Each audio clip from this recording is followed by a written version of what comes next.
Assalamualaikum warahmatullahi wabarakatuh. Jumpa lagi dengan saya Tama dalam Ada Apa Gerangan 2. Bagaimana kabar kalian? Semoga selalu diberikan kesehatan dan juga rezeki yang cukup. Kita jumpa lagi di Ada Apa Gerangan 2, di mana di sini saya akan membacakan kisah-kisah mistis bersambung. Dan episode kali ini kita mulai cerita baru ya. Sebuah cerita yang dituliskan oleh Faliwah tentang sebuah kejadian mistis yang dialami oleh seorang kurir ketika mengantarkan sebuah paket kepada alamat penerimanya. Nah, seperti apa kejadian mistis yang dia alami? Langsung saja kita simak.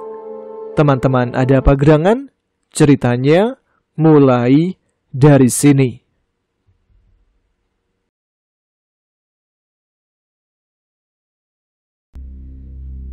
Bekerja menjadi seorang kurir atau pengantar barang banyak menyisakan suka dan duka. Sukanya bisa mengetahui alamat yang belum pernah diketahui, juga bisa mengenal karakter banyak orang. Dukanya, kadang bertemu dengan orang-orang yang enggan menerima paket antaran, ketika isi paketannya tidak sesuai dengan pesanan atau keinginannya. Dan terkadang aku menjadi sasaran atau pelampiasan kemarahannya, bahkan harus mengganti rugi kepada perusahaan ketika paketan tersebut dikembalikan. Padahal aku hanya mengantarkan barang yang tidak tahu menau tentang isi paket yang kuantarkan. Menjadi kurir tentu ada pengalaman yang menyenangkan, menyedihkan, bahkan menyeramkan. Dan saya akan membagikan pengalaman yang menyeramkan untuk diambil hikmahnya. Pengalaman yang paling menyeramkan bahkan sampai hari ini menjadi sebuah misteri dan pertanyaan besar bagiku adalah ketika aku mengantarkan paket ke suatu alamat yang sampai saat ini alamat rumah tersebut tidak pernah ditemukan. Bahkan nomor ponsel yang tertera dalam paket itu sampai hari ini tidak bisa dihubungi. Waktu itu paket yang hendak ku antarkan beralamatkan di daerah Depok. Kala itu jam di lenganku menunjukkan pukul 4 sore. Paket yang hendak kukirimkan hanya tinggal sisa satu dari puluhan paket yang sudah tersampaikan kepada pemiliknya. Rasa lelah sudah mulai terasa, karena sedari pagi tadi aku berkeliling dari alamat satu menuju ke alamat yang lainnya. Dan paket ini yang terakhir yang harus tersampaikan hari ini juga kepada pemesannya. Motor yang kutunggangi melaju dengan kecepatan sedang. Cuaca sore itu tampak mendung, terlihat dari langit yang sudah agak gelap. Dari atas langit yang mendung, awan kelabu berarak maju dan menyatu membentuk gumpalan hitam, pertanda hujan akan segera turun. Sementara angin terasa berhembus kencang menerpa wajahku, diikuti suara petir yang menggelegar. Sambil terus mengawasi ke arah jalan, ku tarik gas yang berada di sebelah kanan stang motor. Sementara mata ini sesekali melirik ke aplikasi Google Maps yang terpampang di HP-ku, dan HP-nya sengaja kupasang di dashboard motor. Tiba-tiba, rintik hujan terjatuh dari langit dan membentur tubuhku. Tidak berapa lama, hujan lebat tercurah dari langit yang pekat membasahi bumi ini. Ku tarik gas motor semakin kencang sambil mencari bangunan atau warung sebagai tempat berteduh dari hujan yang kian melebat. Sementara HP yang terpasang di dashboard motor tiba-tiba mati, mungkin baterainya habis. Tapi aku selalu membawa power bank untuk menjaga-jaga jika HP ku lowbat atau mati. Dan power banknya selalu terpasang di HP. Pikirku, mana mungkin HP-nya mati? Karena HP mati, jadi aku tak bisa melihat Google Maps sebagai petunjuk arah jalan selanjutnya. Karena Google Maps yang kulihat dari tadi mengarah ke jalan yang kulalui ini. Dari jarak kurang lebih 100 meter, nampak terlihat warung yang tidak begitu besar. Dan warung tersebut berada di sebelah sisi yang menghadap ke persimpangan jalan. Ku hentikan motor tepat di depan warung yang tampak ada beberapa orang yang sedang berteduh sambil menyantap jajanan yang tersedia di warung tersebut.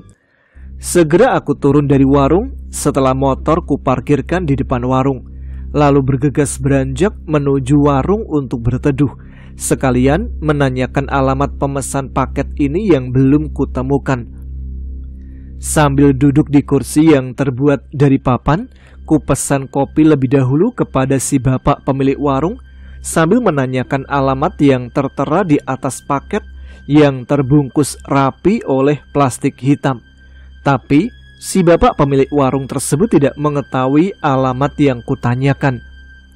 Kutanyakan kembali pada seorang pria yang sedang duduk di sebelahku, sambil menikmati segelas kopi yang telah dipesannya dari tadi. Tapi jawabannya sama dengan si bapak pemilik warung. Pria tersebut tidak mengetahui alamat yang kutanyakan. Tiba-tiba HP yang tadi mati menyala kembali. Sambil menikmati kopi yang kupesan tadi untuk menghangatkan tubuh, ku telepon nomor pemesan paket ini. Tapi setelah beberapa kali ditelepon, yang terdengar hanya jawaban dari operator telepon. Nomor yang Anda tuju tidak bisa dihubungi. Sebel. Kulirik jam yang melingkar di lenganku. Nampak jarum pendeknya menunjuk ke angka 4, sementara jarum panjangnya menunjuk ke angka 6. Sambil menunggu hujan reda, sekaligus untuk menghangatkan tubuh yang terasa dingin, ku ambil segelas kopi yang masih mengepul dari meja dan meminumnya. Maaf mas, sepertinya saya perhatikan dari tadi, masnya lagi nyari alamat ya. Kalau boleh, bisa saya lihat alamat yang mas cari? Suara perempuan parubaya itu mengalihkan perhatianku saat aku sedang menikmati segelas kopi. Iya bu, betul sekali. Saya sedang mencari alamat, sahutku sambil memperlihatkan alamat yang tertera di atas paket. Dari jalan persimpangan ini, masnya terus saja jalan ke arah kanan.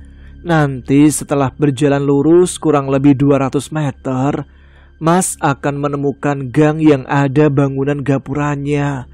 Nanti mas masuk aja ke gang gapura tersebut. Tidak jauh dari gang, masnya akan menemukan alamat rumah ini, jawab perempuan paruh baya itu setelah melihat alamatnya. Makasih banyak bu, jawabku sambil berbalik menoleh kepada si ibu yang telah memberitahukan alamat yang kucari. Si ibu hanya tersenyum sambil berlalu pergi. Pukul 5 sore, hujan sudah agak reda. Segera aku beranjak dari tempat duduk, tidak lupa membayar kopi yang telah kuminum kepada si bapak pemilik warung ini. Karena takut kemaghriban, segera kudekati motor yang terparkir di depan warung untuk melanjutkan perjalanan mengantar paket ke alamat rumah yang telah ku ketahui. Saat hendak menyalakan mesin motor, tiba-tiba pria yang tadi duduk di sebelah menghampiriku lalu berkata, "Sebelumnya maaf mas, tadi saya perhatikan, sepertinya mas sedang berbicara dengan seseorang. Kalau boleh saya tahu, mas sedang bicara dengan siapa?" "Oh, tadi saya lagi bicara dengan ibu-ibu. Dia memberitahukan alamat yang sedang saya cari." Saat aku menjawab pertanyaannya, pria tersebut seperti kebingungan sambil menatapku aneh. Tampak terlihat dari dahinya yang mengkerut. "Dari semenjak saya ada di warung ini, saya tidak melihat ada ibu-ibu mas. Yang saya lihat di warung ini hanya 2 pasang laki-laki dan perempuan itu. Saya dan bapak pemilik warung itu mas." "Dan mas yang baru datang?" jawab pria tersebut sambil mengarahkan telunjuknya kepada kedua pasangan yang masih duduk bersebelahan di kursi beserta si bapak pemilik warung. Jantung ini pun tiba-tiba berdegup dengan diikuti bulu halus yang menebal. Aku masih berdiri mematung sambil menatap pria yang sudah berlalu pergi setelah mengatakan jika tadi aku seperti berbicara sendiri. Tidak kuperdulikan ucapan pria tersebut.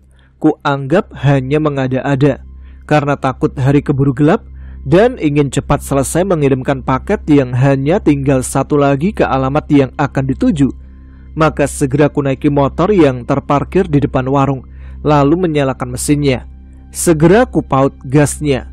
Motor pun bergerak maju meninggalkan warung tersebut. Dari persimpangan jalan, ku belokkan motor ke arah kanan menuruti ucapan si ibu dari warung tadi.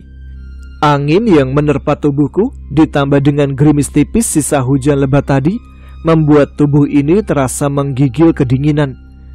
Motor yang kutunggangi terus saja berjalan, melaju membelah jalanan yang basah bekas tersiram hujan yang tercurah dari langit yang pekat.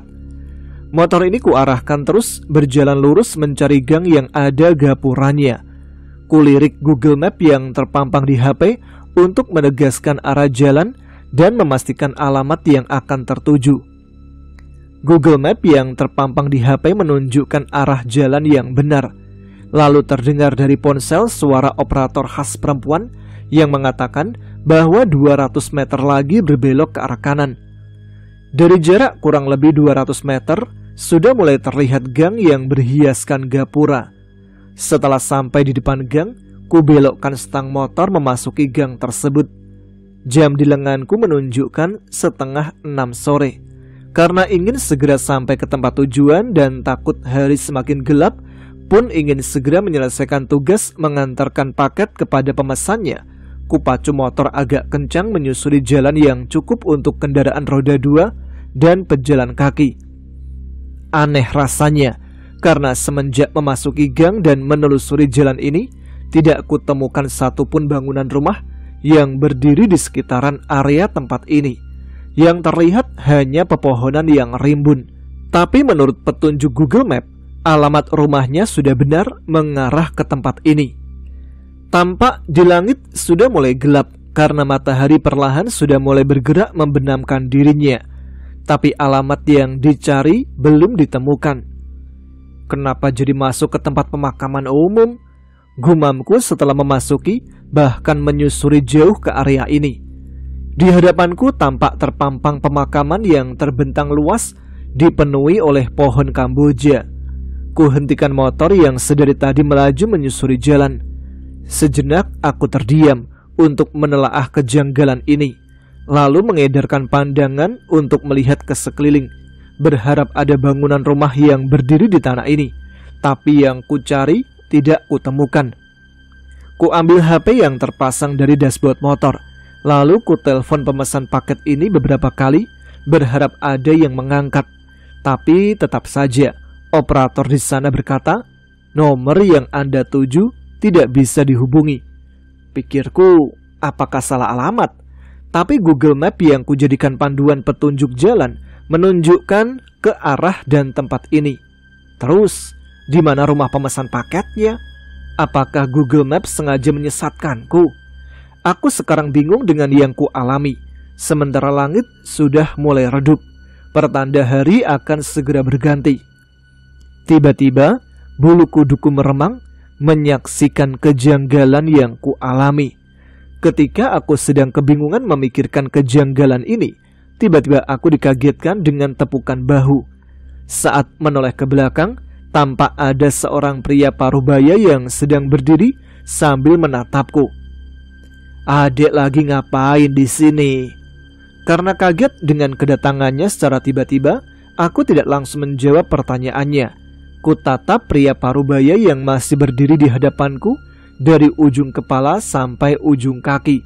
Takutnya dia bukan manusia atau seseorang yang hendak berniat jahat.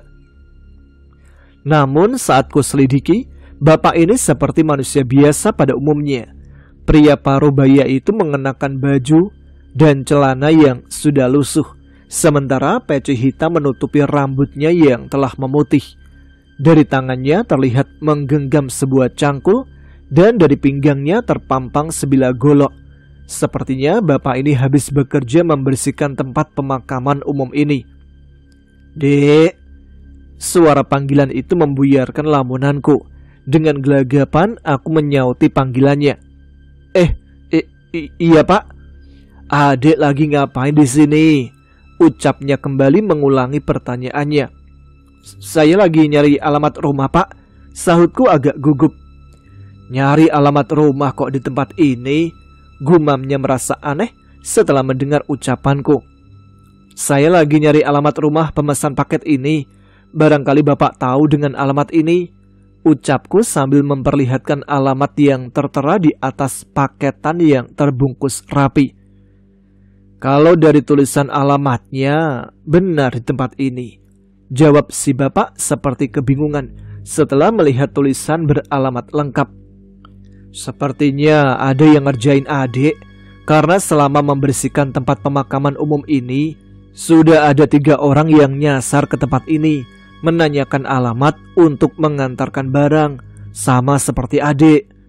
Aku semakin bingung dan tidak mengerti dengan penjelasan pria parubaya yang masih berdiri di hadapanku.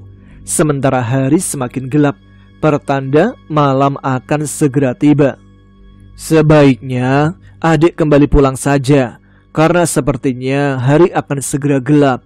Bahaya bagi keselamatan adik, ucap pria parubaya tersebut menyuruhku untuk segera pulang. Jadi pemesan paket ini sengaja memberi alamat palsu untuk mengerjaiku, gumamku, tapi masih bisa didengar oleh si bapak. Bisa jadi ada orang yang iseng, bisa juga makhluk lain yang sengaja mengerjai. Bahkan lebih dari itu, yaitu sengaja untuk mencelakai manusia. Maksudnya makhluk lain itu bagaimana, Pak? Tanyaku belum paham. Ya, maksudnya makhluk gaib yang hendak mencelakaimu. Karena waktu itu Bapak pernah menemui seseorang yang tidak sadarkan diri di atas tanah kuburan. Pagi itu ketika Bapak hendak membersihkan area pemakaman seperti biasanya, ada seorang pemuda yang berbaring di atas tanah kuburan. Pemuda itu tersadar setelah Bapak menyadarkannya dengan susah payah. Saat tersadar, pemuda itu seperti linglung. Untung saja dia membawa identitas diri di dompetnya. Karena merasa kasihan, Bapak langsung antar pemuda itu ke rumahnya. Dari semenjak diantarkan pulang ke keluarganya oleh Bapak, terdengar kabar kalau pemuda itu menjadi pendiam, bahkan stres.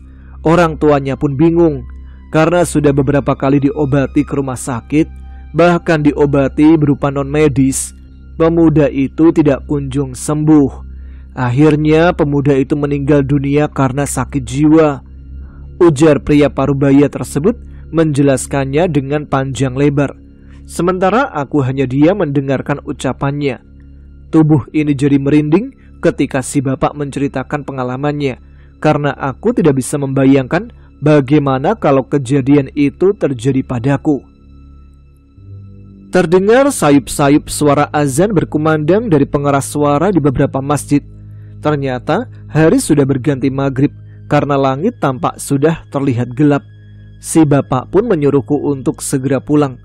Karena aku teringat perkataan orang tua, katanya kalau sudah tiba waktu maghrib, usahakan untuk menunda perjalanan. Karena garis batas antara alam gaib dan alam manusia sedang terbuka ketika waktu maghrib tiba. Jadi karena untuk kehati-hatian dan keselamatan, aku akan mampir ke rumah pria parubaya ini sekalian untuk ikut sholat maghrib. Sebelumnya maaf Pak, kalau diperbolehkan, saya hendak mampir ke rumah Bapak untuk ikut sholat maghrib. Takutnya waktu maghribnya keburu habis karena kelamaan di jalan, pintaku pada si Bapak yang masih berdiri di hadapanku. Boleh, kebetulan rumah Bapak tidak jauh dari TPU ini. Karena hari semakin gelap, kami pun segera berangkat meninggalkan tempat pemakaman ini. Motorku berjalan pelan menyusuri jalan setapak dengan sebelah kiri dan kanannya dihiasi oleh tumpukan tanah kuburan yang berjajar dan terbentang luas, membuat bulu halusku sedikit meremang. Karena rumahnya masih di sekitaran area pemakaman, akhirnya kami pun telah sampai. Rumah bapak yang entah siapa namanya itu tampak sederhana dengan dibangun di atas tanah area pemakaman umum. Sementara tidak ada rumah lain yang menyertai rumahnya, hanya dikelilingi oleh tanah kuburan yang berjajar rapi. Kami segera turun dari motor setelah motornya terparkir di teras rumah pria parubaya tersebut. Silakan masuk, ujar si bapak sambil menyimpan cangkulnya di pinggir rumahnya. Terima kasih Pak, timpalku sambil ikut masuk ke dalam rumah, mengekor si bapak dari belakang. Silakan duduk. Bapak tinggal dulu sebentar ke dapur," suruhnya setelah kami masuk ke dalam rumah. Sementara si bapak itu pergi berlalu ke dapur. Iya Pak, silakan," jawabku agak canggung. Sepertinya di rumah ini belum ada listrik, karena pas masuk ke dalam rumah ini suasananya gelap. Lalu terang setelah si bapak itu menyalakan lampu teplok yang menempel di bilik rumah. Tidak berapa lama, si bapak pemilik rumah ini telah kembali sambil membawa segelas air bening yang ditaruh di atas meja. "Silakan diminum." "Maaf, bapak hanya punya air minum saja," ujarnya sambil menyodorkan segelas air bening. "Terima kasih Pak, maaf jadi ngerepotin," timpalku sambil mengambil gelas di atas meja yang berisi air bening, lalu meminumnya. Tapi air bening ini rasanya berbeda, seperti ada bau-bau tanah dan sedikit bau amis. Tapi air itu tetap habis kuminum karena kerongkonganku terasa kering. "Cuman air saja, masa ngerepotin? Maaf, bapak tinggal dulu sebentar, mau bersih-bersih ke kamar mandi," ucapnya sambil berlalu pergi meninggalkanku sendirian di ruang tamu. "Silakan Pak." Kuedarkan mata ini ke segala arah untuk melihat-lihat isi ruangan rumah yang tampak sederhana. Di rumah ini hanya ada ruang tamu, satu kamar tidur dan ruang dapur yang sepertinya menyatu dengan ruang kamar mandi. Ruangan-ruangan tersebut hanya tersekat oleh bilik-bilik bambu yang dianyam. Sepertinya bapak itu hanya tinggal sendirian di rumah ini karena tidak ada keluarga yang lainnya. Pikirku, apakah si bapak tersebut tidak takut tinggal sendirian di rumah yang dikelilingi oleh makam? Mungkin beliau sudah terbiasa tinggal sendirian di rumah seperti ini. Apakah pemesan paket ini sengaja mengerjai para kurir sepertiku? Kalau memang benar, keterlaluan, gumamku sambil melihat paket yang terbungkus rapi oleh plastik hitam dan entah apa isi paketnya. "Silakan, kalau mau ke kamar mandi, bapak sudah selesai," ucap pria parubaya itu membuyarkan lamunanku. Iya Pak," timpalku gugup karena kaget. "Kamar mandinya ada di belakang. Maaf, kamar mandinya agak terbuka karena bapak belum sempat menutup seluruhnya," ucapnya kembali sambil menunjuk ke arah belakang rumah. "Sekali lagi maaf kalau sudah merepotkan Pak," jawabku sambil beranjak masuk ke kamar mandi. Sementara si bapak tersebut hanya tersenyum sambil berlalu masuk ke kamarnya. Aku segera masuk ke kamar mandi dengan melewati dapur yang berada di belakang rumah. Tampak kamar mandinya memang hanya setengah badan dan tidak sepenuhnya tertutup. Saat masuk ke kamar mandi, sensasinya terasa berbeda karena bisa langsung melihat ke arah luar. Bahkan makam-makam yang berjajar pun terlihat jelas dari kamar mandi ini. Kamar mandinya terasa mistis sekali. Ditambah lagi ada pohon besar yang menaungi kamar mandi ini, serta lampu teplok yang menempel di bilik setengah badan itu membuat cahayanya tidak begitu terang, hanya terlihat temaram, sehingga membuat bulu kuduk ini kian meremang. Karena takut kehabisan waktu maghrib, segera kudekati keran air untuk berwudu. Tapi tiba-tiba terdengar seperti ada suara geraman dari arah pemakaman. Tadinya tidak kuperdulikan suara geraman tersebut, tapi suara geramannya terdengar semakin keras dan jelas. Aku menjadi penasaran untuk memeriksanya, karena takutnya ada binatang buas di sekitaran pemakaman ini, dan tentunya aku harus waspada. Saat ku intip dari balik bilik setengah badan kamar mandi ini, tampak di luar sana ada sesosok makhluk aneh yang bergerak merangkak dari satu gundukan kuburan ke kuburan yang lainnya. Tubuh makhluk tersebut tampak putih semua, tanpa tertutupi sehelai benang pun, serta tubuhnya kerdil seperti anak yang berusia 5 tahunan. Sejenak makhluk aneh tersebut berhenti, lalu menoleh ke arahku. Kornea matanya yang hitam kelam itu menatapku tanpa berkedip sambil tersenyum lebar. Jantungku berdegup kencang saat kupastikan itu bukan senyuman, tapi mulut makhluk tersebut robek hingga ke bagian belakang, sementara rahangnya terlihat seperti hampir jatuh. Langit masih tampak redup. Cahaya kilat sesekali berkelebat sepintas menerangi kegelapan di sekitar area pemakaman. Kalimat istighfar terucap dari mulutku yang bergetar.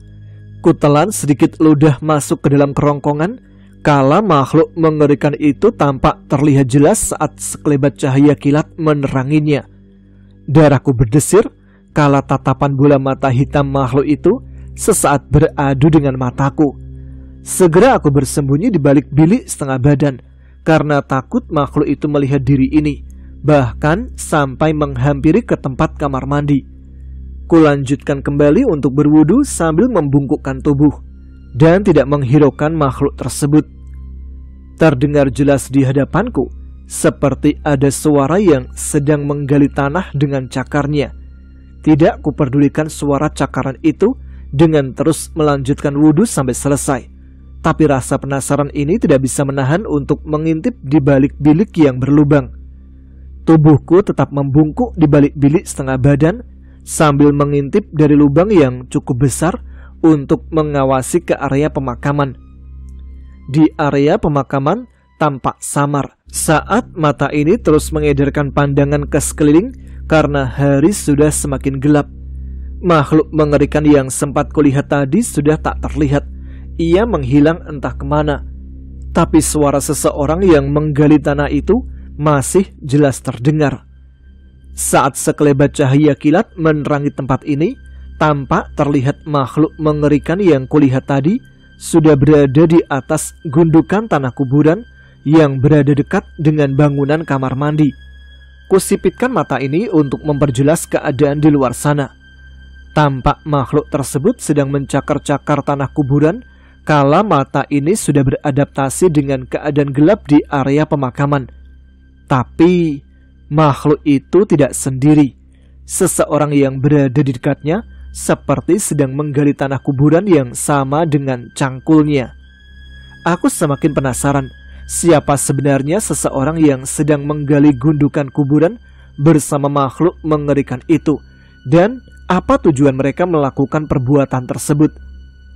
Kupicingkan terus mata ini di balik bilik yang berlubang untuk mengawasi mereka yang tampak sibuk dengan kegiatannya menggali kuburan. Dan sepertinya kuburan tersebut masih baru, karena terlihat dari tanah makamnya yang belum ditembok seperti makam-makam yang lainnya.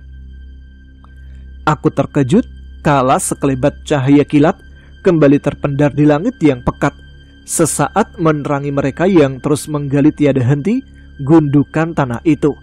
Karena seseorang itu seperti pria parubaya, pemilik rumah yang kusinggahi ini. Kenapa bapak itu menggali kuburan malam-malam begini? Dan siapa makhluk mengerikan itu? Bisikku sambil mata ini terus mengawasi mereka.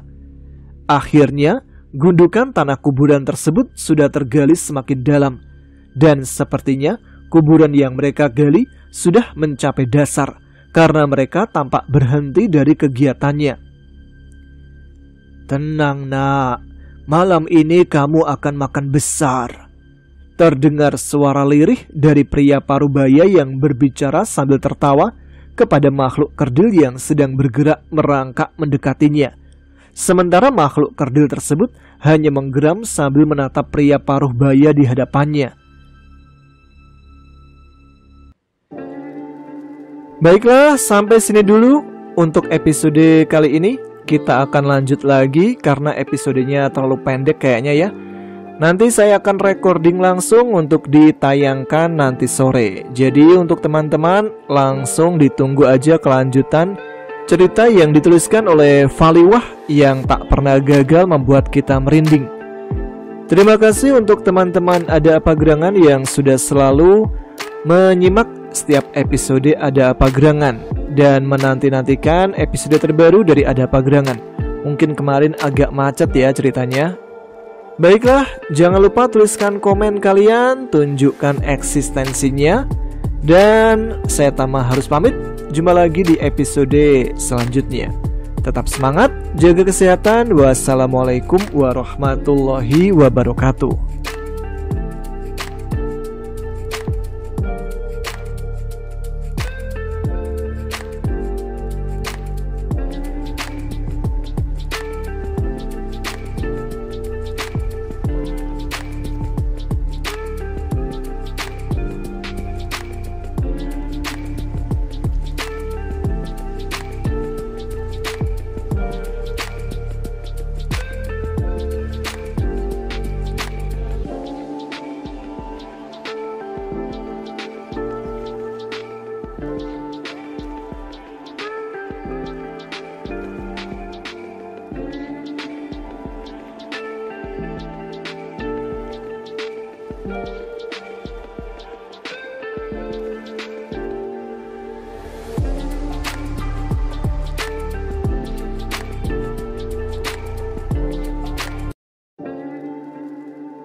Baiklah, sampai di sini dulu cerita kali ini. Kita akan lanjutkan cerita Sungai Saronge ini pada episode selanjutnya.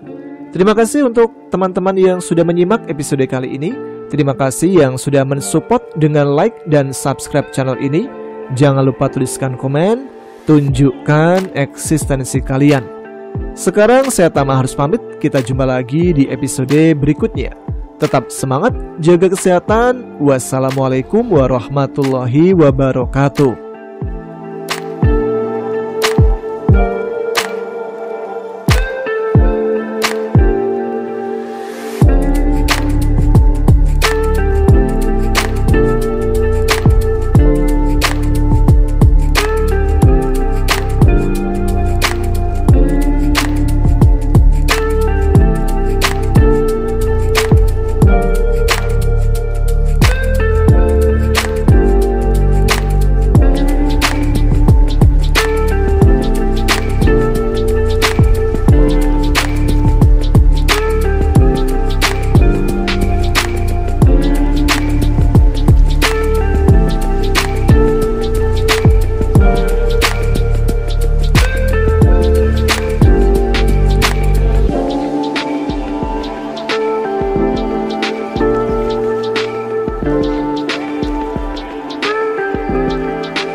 Thank you.